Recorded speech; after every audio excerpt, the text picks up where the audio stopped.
Sir थोड़ा बड़ा, थोड़ा बड़ा। इससे बड़ा क्या होगा? इससे नजर नहीं आ रहा सर इसमें यहाँ जिनको आना है सभी आते हैं, ठीक है।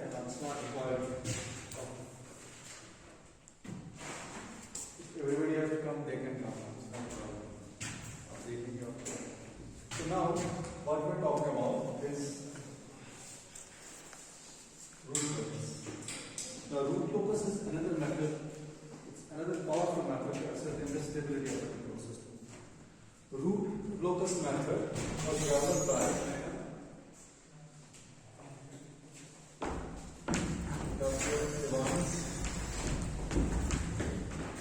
in 1950. This method was developed. What is your problem?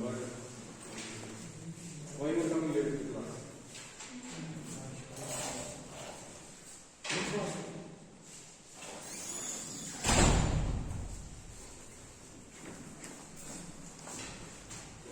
So this is another method of estimating the stability of the control system, and this method was established or developed by W.R. Evans in 1950s. This method was developed.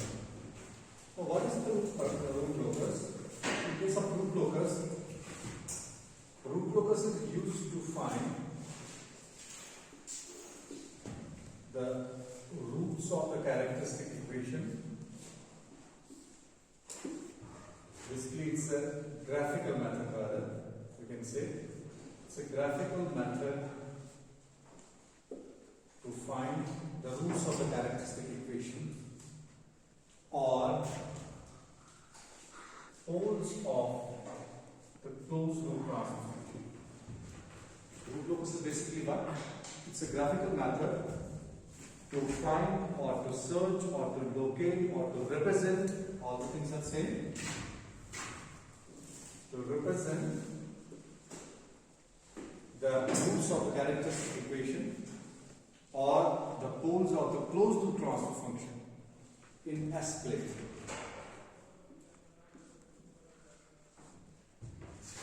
Now, if we, in this method, what we can do, in this method, the various parameters are varying. By variation of these parameters, we can change the performance of the system in different ways. We can vary the parameters of the system, and by varying these parameters, the performance of the system can be changed, or it can be rather improved, or it can be made further, it can be taken into the region of the stability.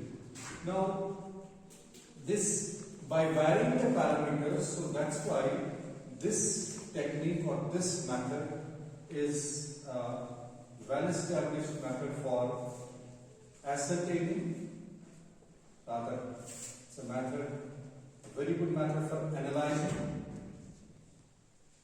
and designing the stability and transient response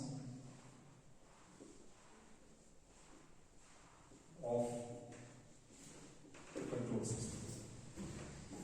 So, what we, the more advantage of this method is, it's a graphical method in which we will find the roots of the characteristic equation. We will represent those roots of the characteristic equation as a points on the S plane. Second, we can vary the parameter, and by varying the parameters, we can improve the stability of the system. And because of this variation, this is a very good or a better tool for analyzing, as well as for analyzing, and then itself you can design a control system, particularly on the basis of two factors. And the number one is the stability, and second is the transient response. Both of them you can improve them and you can analyze them. Now let us say what basically we have. These roots, I have already told, roots of the characteristic equation are what basically? They are poles of the closed loop transfer function.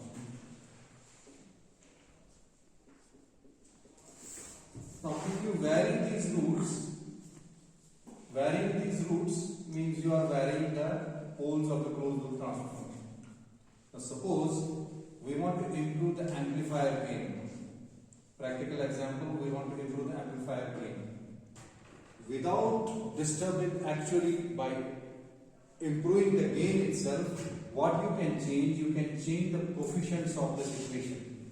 Rather, you can change the poles of the control system, closed loop transfer function, and then you can improve the amplifier gain of any system.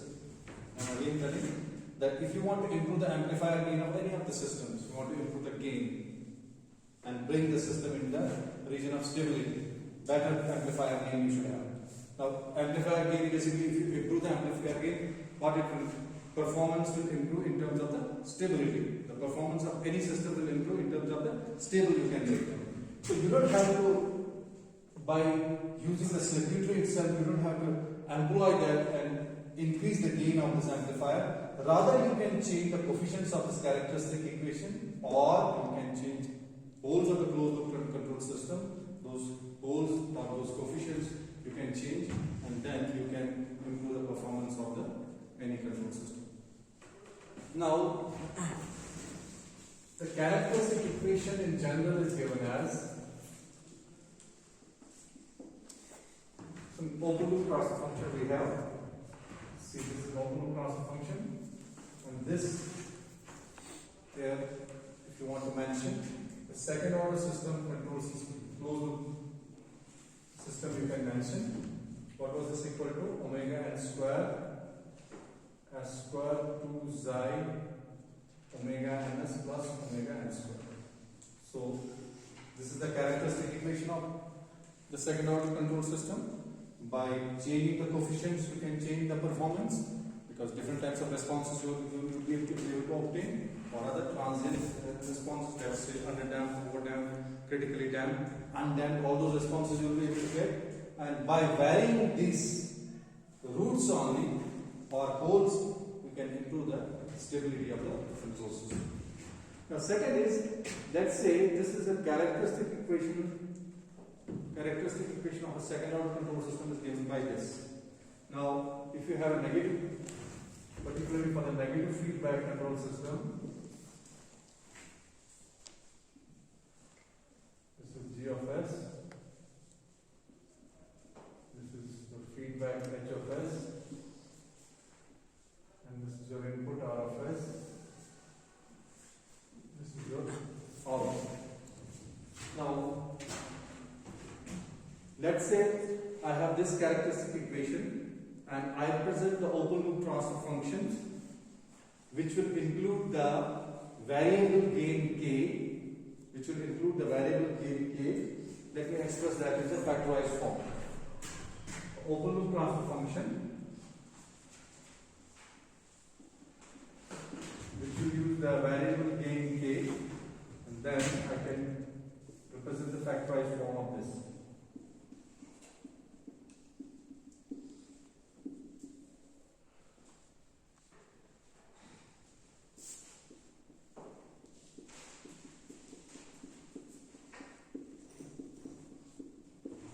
What is this?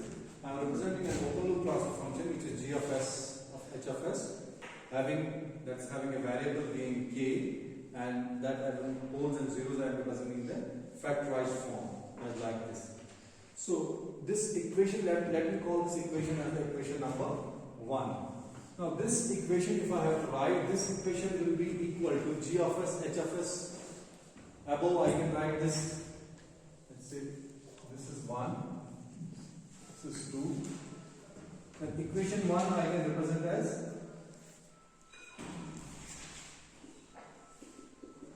-1. I can write it -1 plus j0.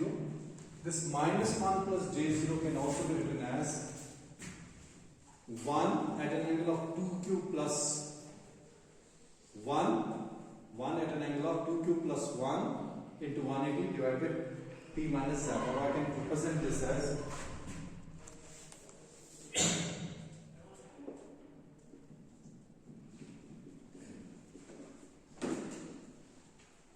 q will vary from 0, 1, 2, so on and so on. So minus 1 plus 0, how I am going to represent? This I am going to represent by 1 at a magnitude of,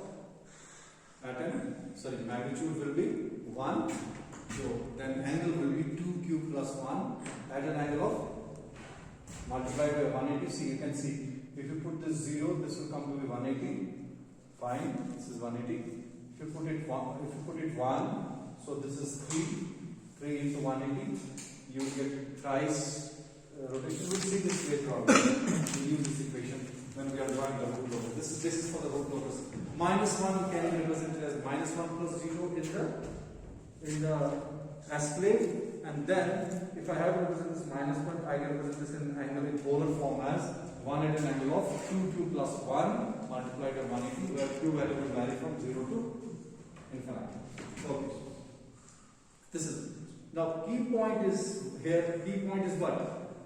Now, if we are talking about the root locus, any value of s, if we have different values of s, if that satisfies this equation, any value of s, if that satisfies this equation, let's call it equation number 2, then that point will be called as the root of the characteristic equation. That will be called as the root of the characteristic equation. So that will form the basis of the root locus representation. So any value of s that satisfies this equation will form the basis of the root locus method. Now what basically root locus is? If we conclude what a root locus is, root locus is basically the representation of roots of the characteristic equation in S plane like this. We have S plane like this, where we have real axis, where we have imaginary axis. So root locus basically is a representation of roots of the characteristic equation in this plane, or the poles of the closed loop transfer function in this plane. Now while we have drawn the root locus diagram, it will be very easy for us with the naked eye. We can easily ascertain the stability of the control system in a sense that if the roots will lie here, it will be marginally stable on the geometric axis. If roots will be to the graph will be completely to the right of the S plane, it will be unstable system, and if it will be towards the left of the S plane, it will be stable system. So we will represent them, and then only we can say which of the system is stable or not. This is a very, very important method as far as the gate or any examination is concerned. At least one question is asked, at least one. Okay. So I hope this is clear. You can write the definition. Root locus is a graphical method to find the position of the roots of the characteristic equation. It's a graphical method to find the position of the roots of the characteristic equation or the poles of the closed loop transfer function. To find the position of the roots of the characteristic equation or the poles of the closed loop transfer function. So this definition you can write.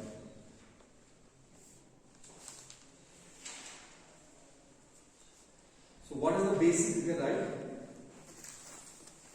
The process of finding points on the S plane, with this you can include this sentence also.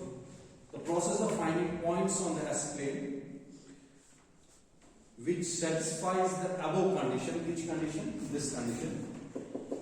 Above means this condition I am talking about. Above or below you are talking about it is. Okay, which satisfies this condition, that means g of s, h of s is minus 1, that is equal to 1 at an angle of 2q plus 1 into 180, where q will vary from 0, 1 to so on and so forth, is the basis of the root locus method. So this is the basis of the root locus method. The next question is, now how to sketch this root locus. So next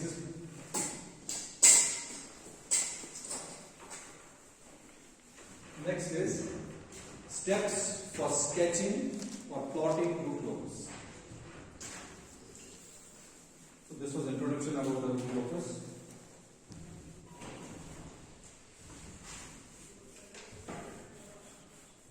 One by one point you have to understand, and then In a conventional examination, you have to draw it by writing the steps.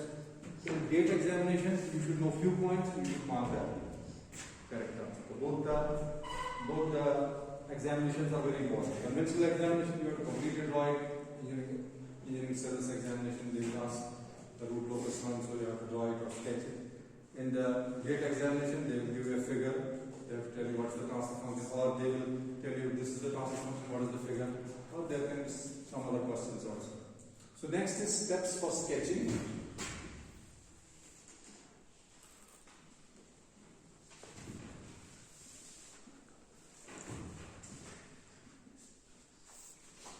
Or plotting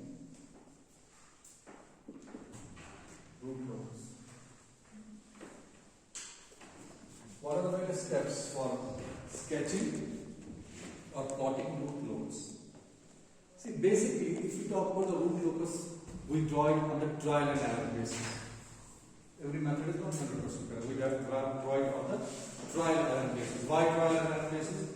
Because every now and then we are searching for the roots in the S-plane. We are putting some value, we are searching for the roots, then we are saying something. So on the basis of searching of the roots in the S-plane, the method will be treated as a trial and error. But that trial and error technique can be greatly reduced by drawing the root locus, by sketching the root locus with the following steps. Let's see what are those steps. So number one step will be, step number one, it's very easy. Okay. You can write the procedure of sketching root locus. The procedure of sketching root locus is trial and error based. This is step one mani and pehle. The procedure of sketching the root locus is trial and error based because S-plane is searched for all possible roots of characteristic equation. Okay? Because S-plane is searched for, it's a trial and error based because S-plane is searched for all possible roots of the characteristic equation. That's why we call it trial and error. So what's the first step? Now first step, open loop transfer function will be given to you. Open loop transfer function can be anything. So open loop transfer function is for a negative feedback control system. There is open loop transfer function, it will be given to you. There will be numerator on the top of it, there will be denominator. So what you have to do, your first and the foremost step is, maybe there can be a constant here. So first and foremost step is, you need to find the poles and zeros. Okay, what's your first step? You need to find poles and zeros.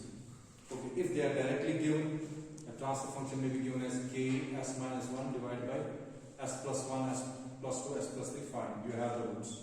But if the roots are not given, then you have to factorize. If this is the first step, you can directly, the roots of the equation are given, you can directly consider the poles and zeros, you find the poles and zeros, fine. But sometimes the poles and zeros will not be given in the factorized form. Then what you have to do, you have to factorize numerator and denominator. You have to factorize numerator and denominator, find the roots, and then once you find the roots, then you can find the poles and zeros. This is the first and the foremost one. Very simple math, very simple step. What? Open loop transfer function will be given to you, g of s, h of s, a negative feedback control system. Then you know how to find the poles and zeros. Zeros will be on the denominator, poles will be on the numerator. So you have to find them. Suppose somebody, now maybe this is an open loop transfer function where you have k s minus 1, s plus 2, s plus 3. So in this case we don't have any problem. Zeros is s is equal to 1, this is a 0, and poles are, there are two poles, so that will be at s is equal to minus 2 and minus 3. In this case there is no problem. But sometimes this can be a characteristic, this can be an equation as second order, third order, this can be equation as second order, third order, then you have to factorize those, and then you have to find the roots. So those will be the poles, and from those roots you have to find the poles and zeros. So that's a step number 1. Step number 2.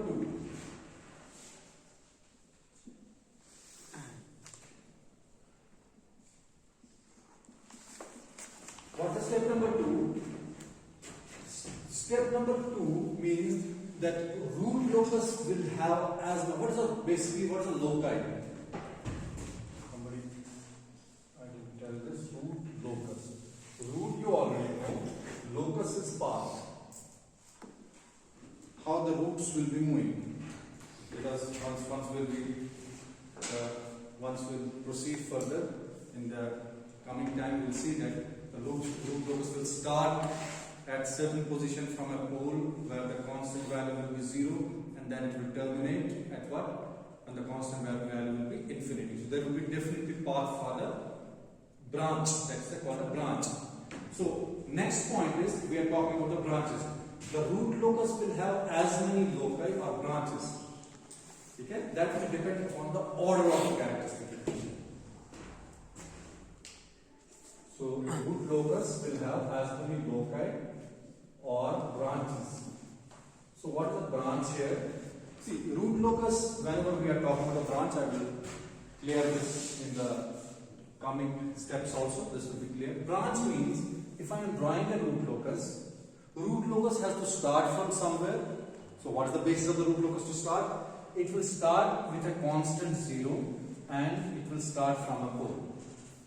Branch where the constant value or the gain value or whatever you are designing in a control system, that value will be 0, but you have to start it from the pole. Then what will happen? This will terminate at a 0 if 0 is present in the transfer function, open loop transfer function. It will terminate at a 0 with a gain with k equal to infinity. This is 0, this is pole. So starting from pole and terminating at 0. Now sometimes what can happen? There can be more number of poles and there can be lesser number of zeros. That can also happen. But then you have to terminate a branch. Suppose there are 2 poles and 1 0. For 1 we don't have a problem. It will start from a pole with a gain of k equal to 0 and it will terminate at k equal to infinity at a 0. Then second, there will be another pole but there will be no 0. So then we have to terminate it at a virtual 0. We call it virtual 0. There will be no 0 but it has to terminate. Path has to be there. Whether the 0 is present or not, we have to make a virtual 0 and we have to form a path for this. That's called a branch. Locus is path. Okay, this is a complete branch. Now why I am talking about here? I am talking that loci or branches in case of root locus will depend upon the order of the characteristic equation. It will depend on the order of the characteristic equation.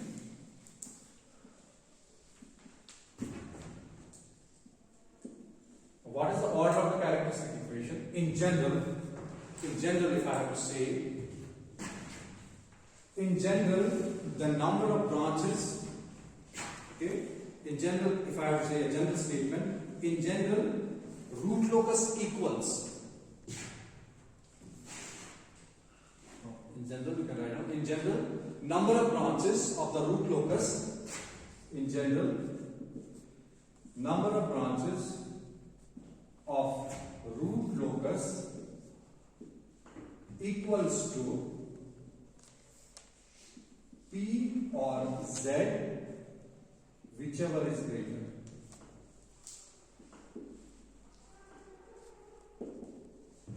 So in general what will happen? The number of branches which will exist in the root locus will depend on P or Z, whichever is greater. So what are the cases? 3 cases can arise. Number 1, if P is greater than 0, then number of branches or loci will be equal to P. Second case is Z is greater than P, number of branches will be equal to Z. Third case, if P is equal to Z, then number of branches will be equal to P will be equal to Z. So this is the case we have got. 3 cases can arise, maximum of 3 cases can arise in the root locus, the number of branches. Number of branches will depend on what?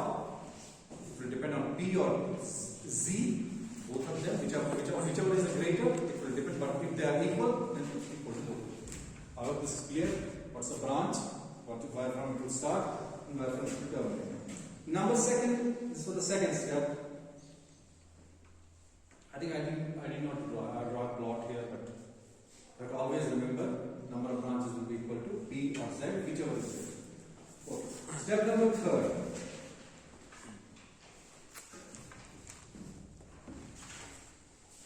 Step number third is same what I have explained earlier. Step number third is that root locus will start, the branch of the root locus will start from a pole with a gain k equal to 0 and it will terminate at a 0 with gain k equal to infinity. So you can write down this. The branches of the root locus starts at poles of g of s, h of s, that's open loop transfer function. Start at poles of g of s, h of s with k equal to 0.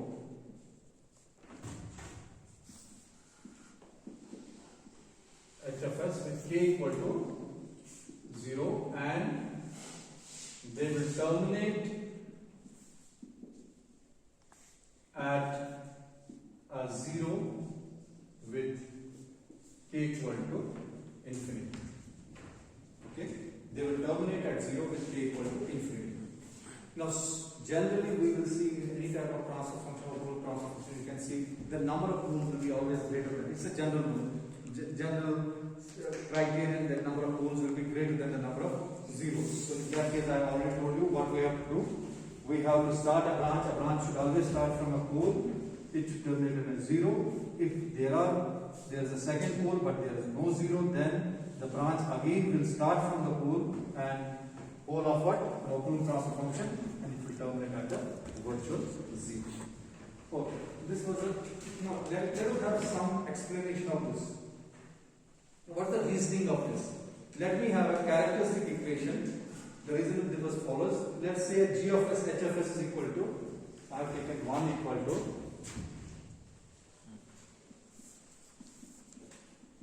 k n of s by d of s.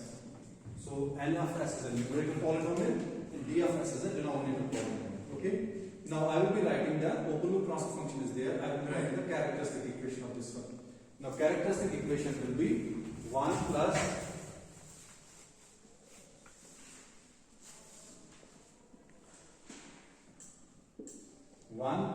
g of s h of s equal to 0.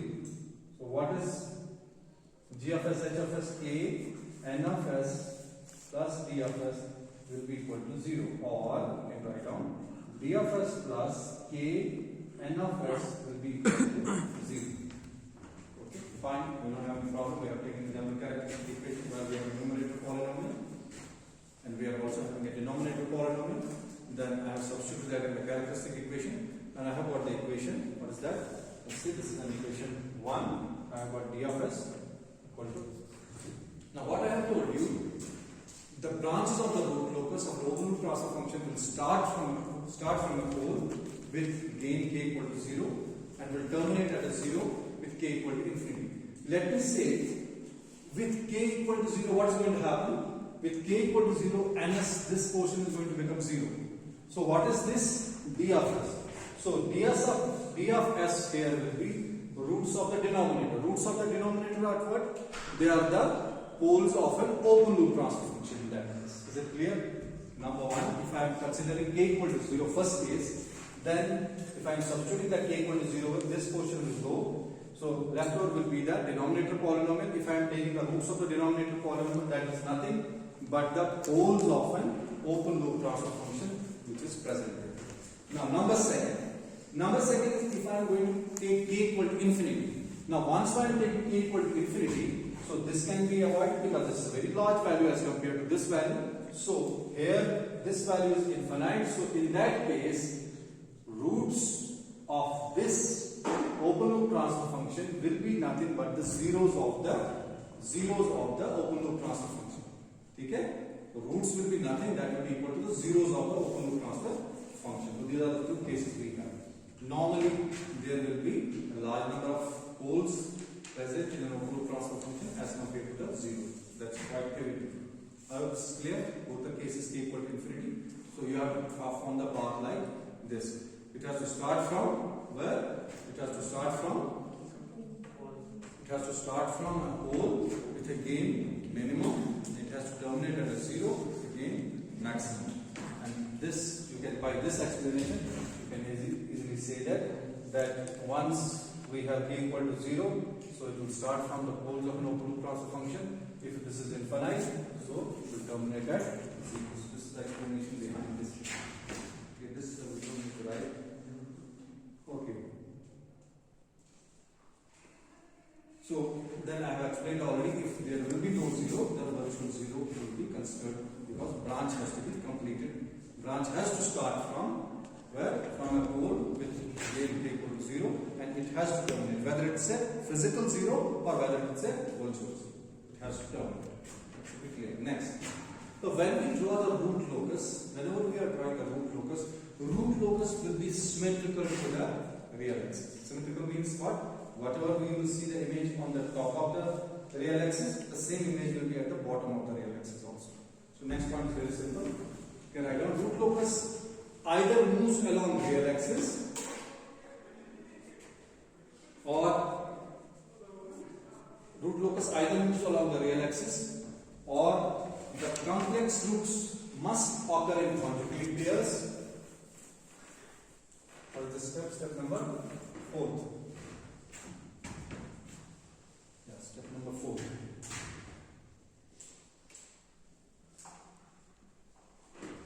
So what is this? Root locus either moves along the real axis or the complex poles must occur in the conjugate pairs. Therefore, root locus is symmetrical about real axis. Therefore, root locus is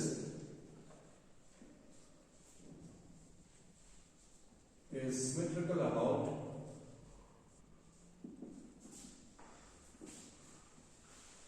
real axis. So what is the meaning of this one?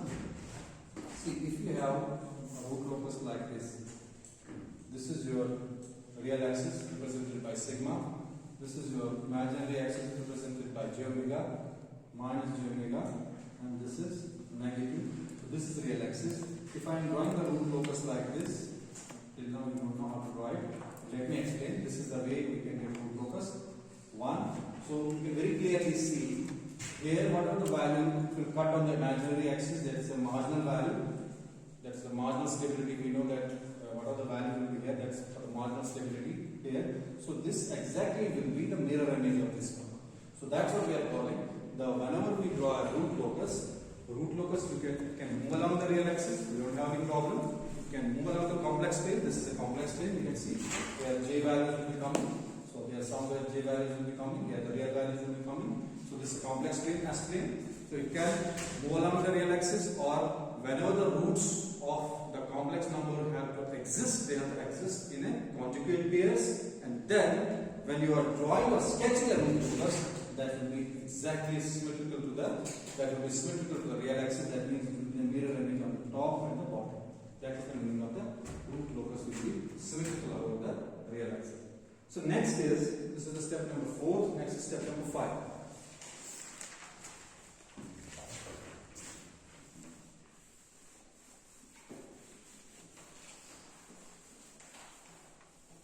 So step number 5 is, now how to determine that a real axis, on a real axis, whether any portion of the real axis is a part of the root locus or not. Whether the portion of the real axis is a part of root locus or not. Okay? We say this is a part of root locus and this is not a part of root locus on the real axis. So how we can ascertain it, how we can say it. So step number 5. See, before explanation, you can write one point.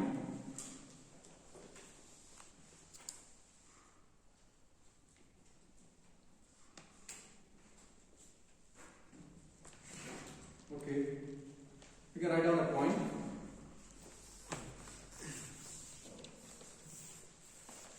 Any point on the real axis, or the value of S of S. We are dealing in the, because we are in the complex plane S. Any point any value of the S, okay, the value of the S on the real axis will be a part of root locus, if the total number of poles plus zeros, if the total number of poles plus zeros, if the total number of poles plus zeros to the right of that point is odd. To the right of that point is odd. Otherwise, if the sum of poles plus 0 is even, then it will not be a part of root locus. I will explain again. The value of S or any point S on the real axis, the value of S on the real axis is basically a point.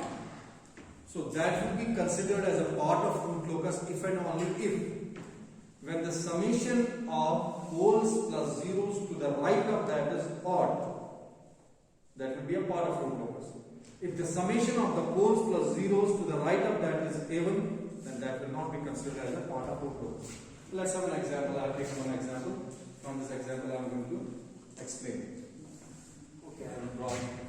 Very simple.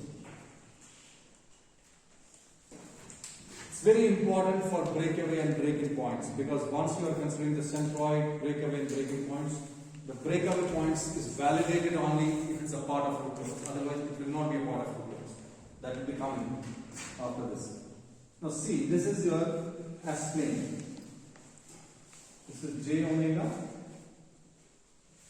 This is imaginary axis, and this is your real axis. Now let us say I have pole here, 0 here, pole here. Okay? Now let me take some arbitrary points. Let me take this is S1. Let's say this is S2. Let's say this is S3. Let's say this is S4. So what I have considered an S plane. In an S plane, I have, for any open loop transfer function, I have sketched or I have drawn the poles and zeros. What are the position it is? I am not bothered about the position right now. Mine is 0, it's an origin, it's a minus 1, -2, blah blah blah. I am not worried about that this time. Now, if I have to say whether S1 point is a part of a root locus or not, then I have to ascertain it. Now, on the right side of this is only one pole, so 1 is an odd number. So clearly, this portion up to here, it's a root locus. So this is a part of a root locus. Why? Because to the right of this, we are not considering the position of this pole.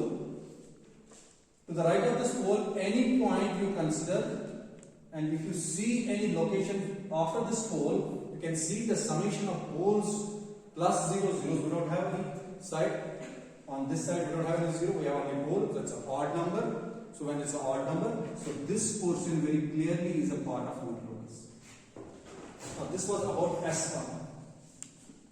Now let's say S2 now.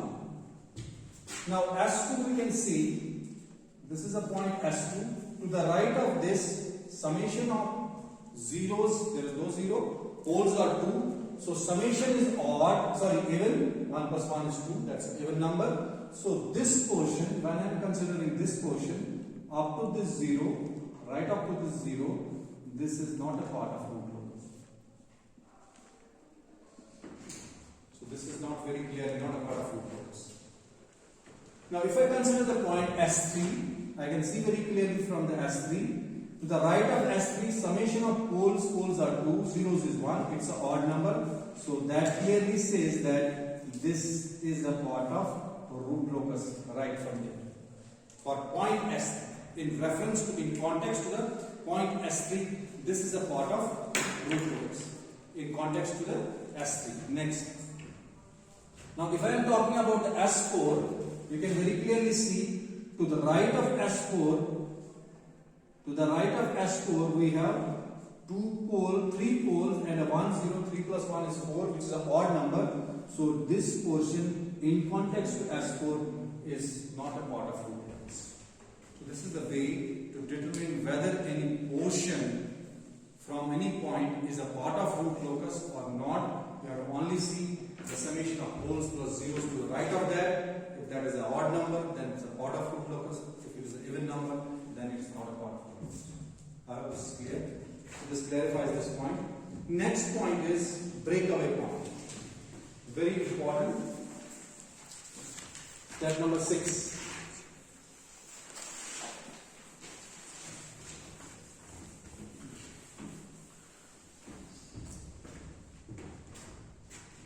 Now there are 2 points called breakaway and breaking points. Okay?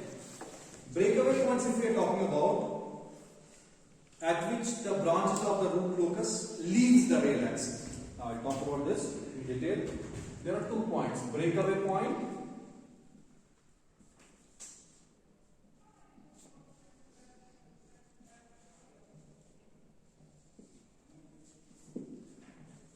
So what is a breakaway point basically? You have to understand it first, it's very easy. Breakaway points is the point at which the root locus will leave the real axis. Root locus will leave the real axis. So we have a root locus, it will leave the real axis.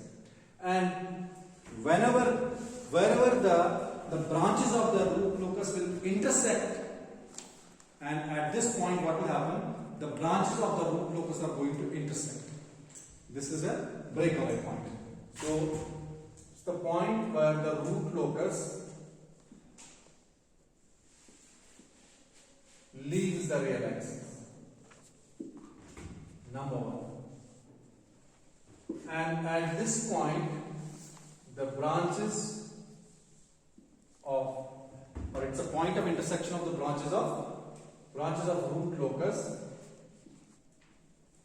intersect at this point. At this point, what is also going to happen? This is a point of maximum gain. This is a point of maximum gain also will occur at this point. And this always will exist between the 2 adjacent poles. So breakaway point always exists between 2 adjacent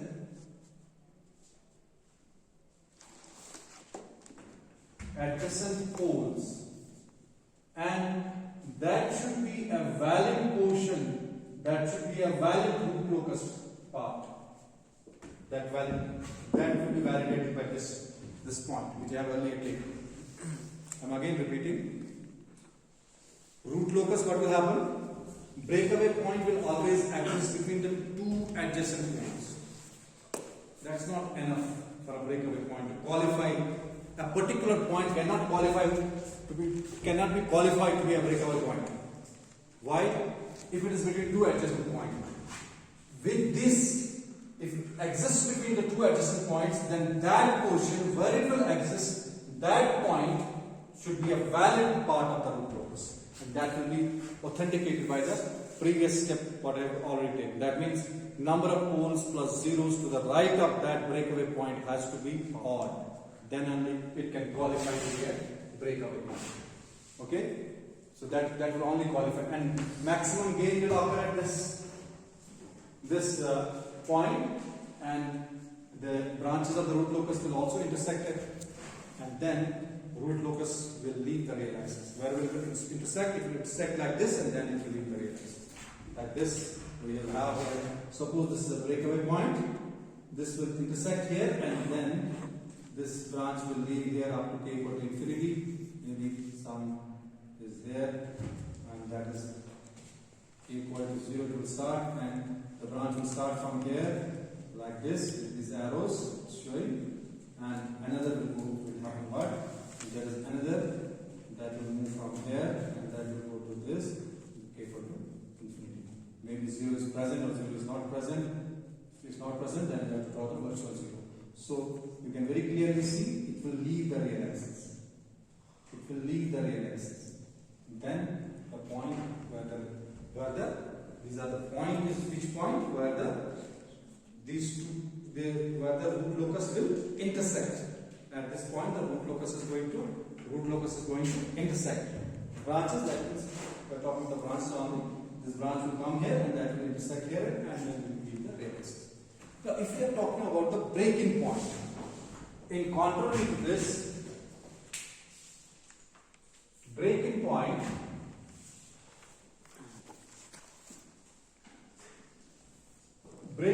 is what? At the breaking point, the root locus returns to the real axis.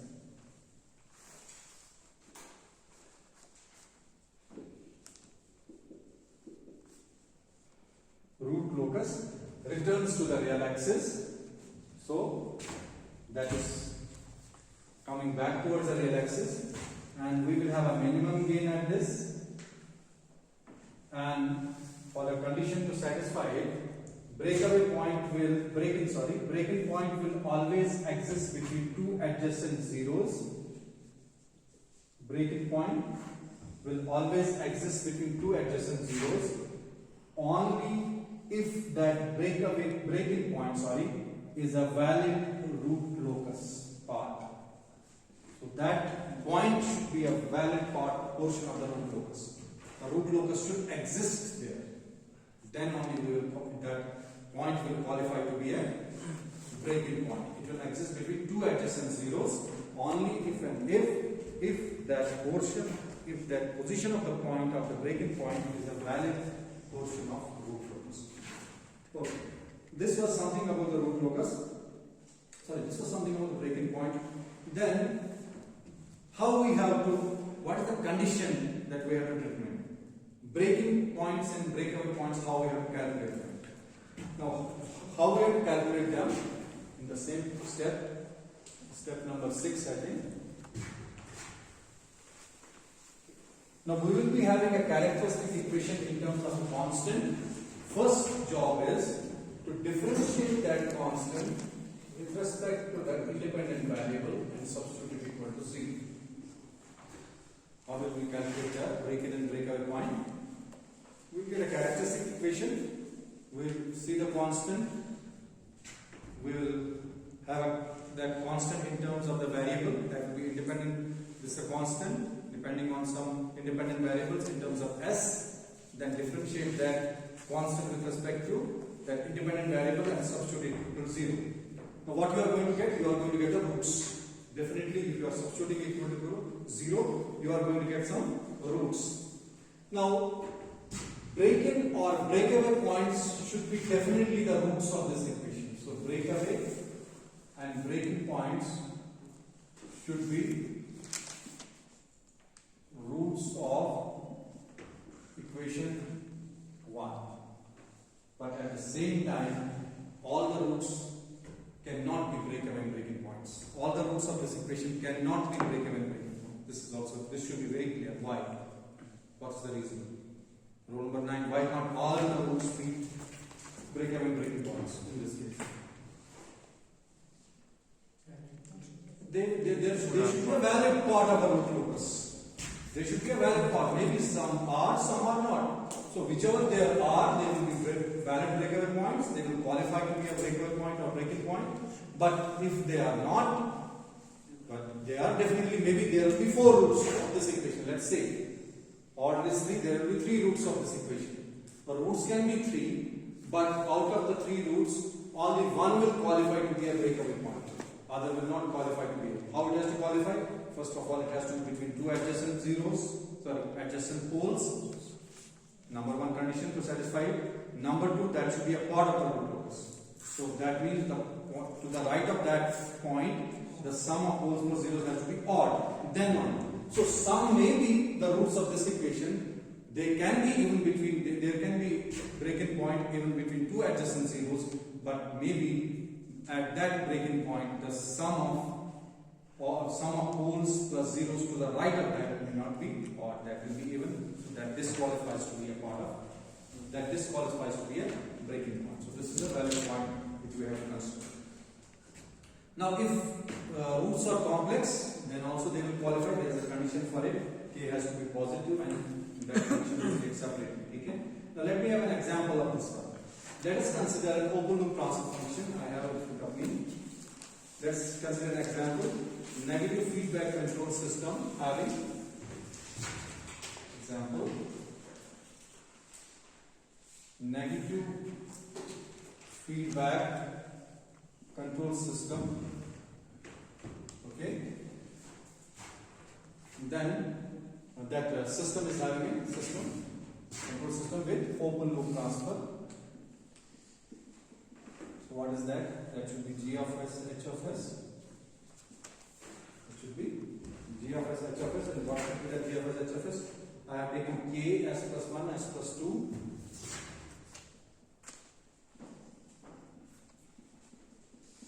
Divided by, then it is s into s minus 1.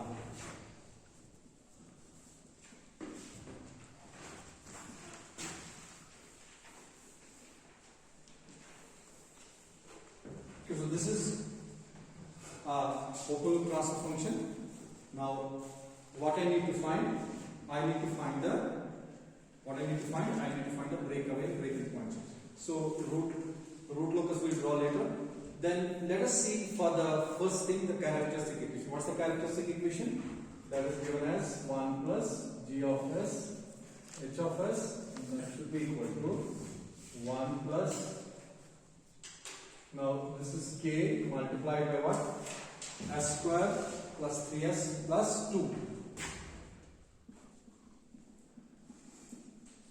I think this is clear. S square plus 2s plus s plus 2. S square plus 3s plus 2. Okay. S square minus s. 1 plus this. So this will be further equal to s square minus s plus k into s square plus 3s plus 2 divided by s square minus s. This is 1 plus g of s h of s. Now substituting this equal to 0. No, this is equal to 0. So we have s square minus s plus k into s square plus 3s plus 2 equal to 0. Now k we can obtain, k will be equal to s minus s square. This will become negative divided by the denominator. Okay, this will be s minus s square divided by the denominator. Now for the breakaway breaking point, what's the condition? dk by ds should be equal to 0. So differentiate this above equation with respect to s. So denominator u form v, this is u, this is v, u is u, numerator and v is denominator. V into u, this is 1 minus 2s minus u into differentiation of v, that is 2s plus 3. Okay, fine. And that should be s square plus 3s plus 2 whole square equal to 0. And this, if you multiply the other equation, you will answer. So this will come out to be 2s square plus 2s minus 1. So if you solve this, now this will definitely have two roots. So what are the roots we will be having? S1 will be 0.366, S2 will be minus 1.366. So these are the two roots we are getting. We can solve this. I don't think this will be any problem. Now let us draw the root locus right now. For the breakaway breaking. This is your imaginary axis, this is your real axis, and this we call S plane, complex S plane. This is origin, where we have zeros at -1. So we have 0 at -1, then we have 0 at -2, -2 we have 0, then we have poles at origin, so we have pole at origin, we have pole at 1, okay, s equal to -1, you can see, put it s plus 1 equal to 0, s is -1 and -2, these are zeros, poles at origin, and this is s equal to +1. Okay. Now what is the point we are getting? We are getting 0.366 plus this one. So this will be somewhere here. 0.3, 1/3 of this up to 1. So this is 0.366. We locate both of them. S2 is -1.366. So this will be up to here, where the second point will be -1.366. Now, number 1 we will check S1.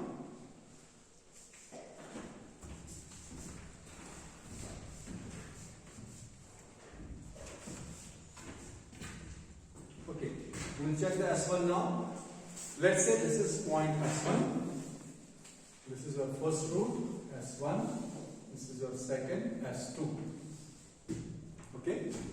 So your root locus will be something like this, but let us validate whether it's a breakaway. Now it is existing between the two adjacent poles, fine. Second, it should be a part of root locus, and this is basically a root of this equation. Is it? It is a root. Number 1 condition, it is satisfying that it is a root of this equation. dk by dk is equal to 0. Number 2, this is existing between the two adjacent poles. Yes. Number 3, whether it's a part of root locus? Yes, because right side to it, the summation of poles is plus zeros is 1 because there is no 0. So definitely this is a breakaway point. There is no problem in this. This is a breakaway point. All the 3 conditions it satisfies. It's a root of this dk by ds equal to 0, number 1. Number 2, it exists between the two adjacent poles. Number 3, it's a portion of the root locus. Why?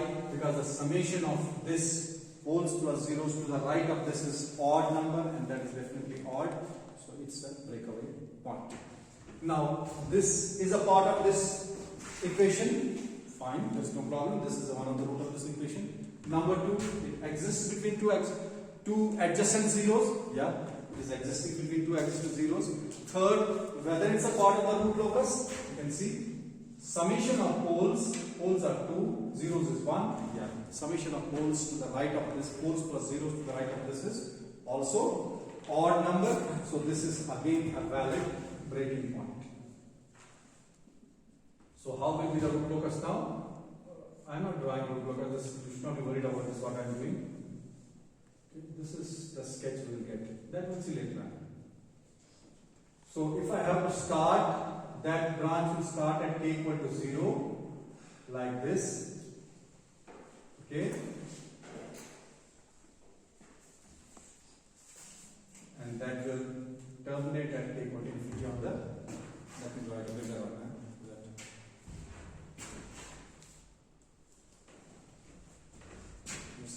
I will draw in a better way. This should be very clear, because in examinations, gate examinations, you have to see the diagram. You have to see the diagram and you have to answer. उसका पता होना चाहिए कि कैसे answer करना है. In gate exams, normal exam में तो ये बनाना पूरा आसान है. See what are the we have -1. This is -1 here. This is -2. So this is a physical 0 here and a physical 0 here. Then what I have? I have pole at origin 0, and then I have pole at 1. Okay, fine. So this is your real axis. This is your imaginary axis. This is your complex S plane. Okay. So where is the location of the point 36? It will be somewhere here. So this point is point 366 plus, and the point is here minus 1.366. So this is your breakaway point. This is your breaking point that I have already explained. Now, how the sketch of Rool locus will be? It will be like this.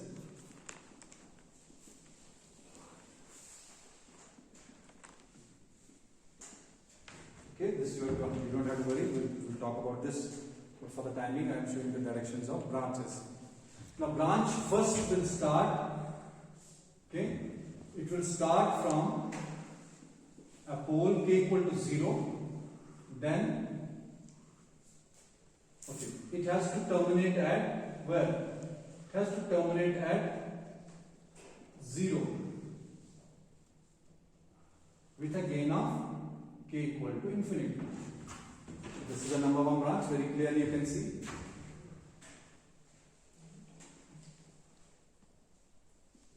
It starts from a pole. This is the path it is following. It is terminating at 0 with k equal to 0. How many branches will be there? Number 4, 0. 2. Because it depends on number of poles or 0. P equal to z is equal to 2 in this case. Poles भी 2 हैं, zeros भी 2 हैं, दोनों equal है, branches will be 1. There can be more than 2 branches. Okay. Now, another will start from this k equal to 0, which is at location plus 1. Something, yeah, it was plus 1. What was this? Plus Pole कौन बताइए? 1. 1 plus 1. This is plus 1. Then it will start from k equal to 0, you can see. Okay, where it has to go? It has to go to the another. To start from the pole with a gain k equal to 0.